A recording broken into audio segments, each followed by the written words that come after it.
Hi, my name is Julie Ingalls, and welcome to AP World History at Cherry Creek High School.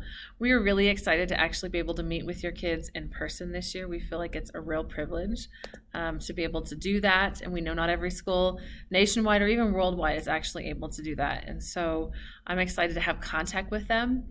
What I'll tell you from the experience with remote learning last year with AP is that in the end, the kids were okay. We made sure that they were prepared for it, even in these unusual circumstances. And so we're going to make sure that your kids get really well taken care of here. So just a couple of things about AP World History. So your kids are going to be responsible for keeping a notebook when they're actually in class. Now, we'll see how long that lasts. But when they are, I call it a portfolio. And so everything they do in class gets put in there. Again, I'm probably going to stray away from it a bit more this year just because we have so much happening on the remote level and at home. So I'll definitely, I think them staying organized is really key in this class since it can be a little bit overwhelming. Let's just talk the test itself. So the AP test for your child will be May 10th. So they've moved us up a week, which is great. So there are two main sections. So they'll do multiple choice, 55 questions, and 3 short answer questions. And then they'll take a break at the end of that section. And then they'll come back and they will write essays. They'll write a document-based question or a DBQ and an LEQ essay. Now again, we're not sure what things hold for us because last year those plans did not exactly happen like we thought.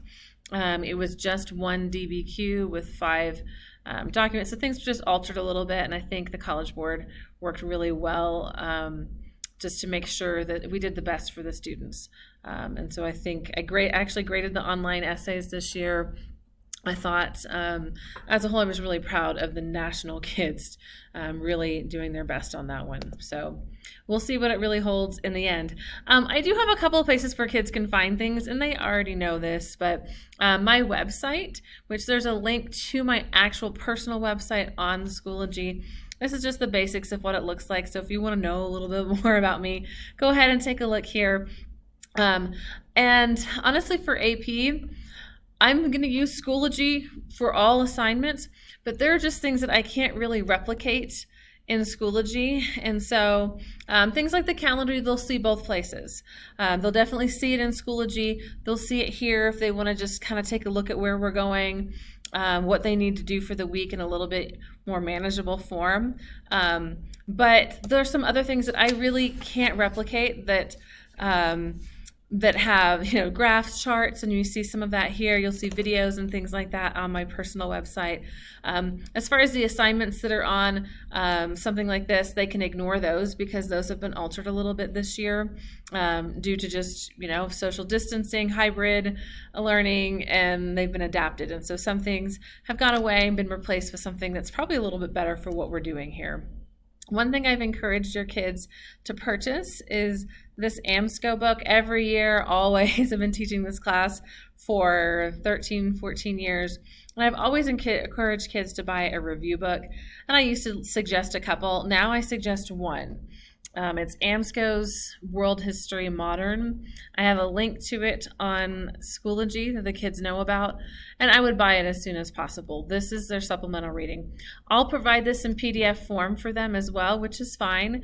I think a lot of kids will be fine with it that way. Other kids want the copy they can write in, and I think that's the beauty of it. It goes through the entire content, and in some cases better than the textbook, some cases not. So you'll see us dabble in and out of this anyway. There are certain things that maybe our textbook won't cover, and this does. And so just kind of know that going forward. This is my Schoology page, and I'm actually going to go ahead and go to Schoology and talk to you about a couple of things on Schoology. It's going to ask me just to log in, so give me a minute here. But let's just talk about a couple of things that we're actually going to see here. Again, here's just the link to my website. That same calendar that was there, they're going to see it here as well. So I'll add to it as we keep going through the semester here. Their textbook and PDF copies, so they can always have access at home. Some more resources. Again, that AMSCO book is going to be there. Week 1, pretty simple what I asked them to do. Let's get into week 2, just so that you can kind of see what it's going to look like for me. I'm going to have the in-person days folder and a remote day. In person will be basically just the handouts we did in class, things like that. So if a kid's absent, they can kind of stay on top of it. Okay. Nothing that they're going to do this week is necessarily really going to be due. And so they don't need to worry too much about that part. But if they miss a day due to absences, they can find everything here. So they can email me as well, but I'm going to direct them to Schoology. Remote days. This is this week's remote days. Tells them a couple of things. I just would like them to update their profile. Pretty basic with that. They do need to actually join the AP Classroom. That is the College Board's website here.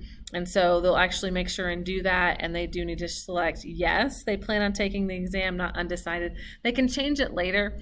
We had a couple of issues where students left it as undecided, but then they paid for the test, but they never went back and changed it. And when it came time for May, they actually weren't officially signed up in the system, and it caused problems, and they weren't able to take it. So you will pay for the exam later. We don't know when that's going to be available. It's you'll actually pay through Cherry Creek High School. It's a little bit different. So that when it becomes available, I'll let I'll let the kids know. It'll come out. Don't worry. Remote days. So they'll see this. This is actually their assignment today. I went ahead and posted it today. It's not due until next week. Some kids are early birds. I've seen some of them already starting this, which is great. Other kids want to go at their own pace. That's kind of the nice thing. They do have some flexibility. As far as this class, I think the rigor of this class it's pretty intense. They have actually changed this course in the last couple of years. They actually cut 9,000 years of history out, which is a little bit probably nice for your kids here. So making things a little bit easier and manageable for them. But so the reading actually is considerably slower. So they're reading maybe 15 or 20 pages a week versus 30 to 40. Was what we were doing before this, sometimes even more than that. So I think the class is more manageable, but it's been fun to teach this class. I love this class. I love that this is the true history of the world. When I first started teaching this class, that's what I told people. I was like, I'm learning the real history of the world this year. And that's the fun thing about this, is we cover most places on the planet. We cover I'm not allowed to spend too much time on places like Europe, the United States, things like that. So it's a fun class. The kids have a really good time. I teach it in class. I'm going to focus more on the skills. So we'll be kind of a workshop style. We'll work a lot on the writing factors, just to make sure they feel comfortable with that. And I plan on doing as much writing as possible right now, just since I have them in person. So the last thing, I know I've talked really fast here, but the last thing I have to tell you, on the information card that I have kids fill out at the beginning of the year, I always have kids tell me who do they admire most and why. Well, you'd be surprised that your high schoolers, a lot of them still say you. It's really sweet to read. And so I'm just going to read a couple of these things in closing. And so just pretend this is all for you. All this love is from your child or your children here. So I'm just going to read a couple of what some of these kids actually said, because they're actually pretty touching. Who you admire most? My dad. He works hard every day to make his kids happy and putting kids before himself. My parents, they work so hard. My mom, she's worked hard since day one, and I appreciate her in my life. My parents are incredibly determined. They persevere. My dad, he made a life for himself, and he taught us work ethics. My mom's a strong woman. I just love that. My mom, she's been through a lot, and she continues to smile every day. My dad, he's my hero. Isn't that a beautiful thing to hear a 15-year-old still say? He is progressive and always makes me think.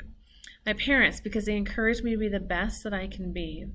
My dad is successful and smart. Parents, because of their sacrifice. My parents are the reason I am where I am today, and they are the biggest role models and super influential. Mom, because of how hardworking she is. I could go on and on, but they love you guys. We love you.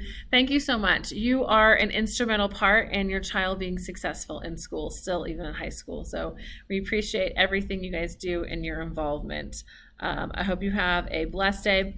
What you'll see also on my link in this email, you'll also see a link to a survey that I'd love for you to fill out, just telling me a little bit about your child and what you want me to know. Thank you. Have a good day.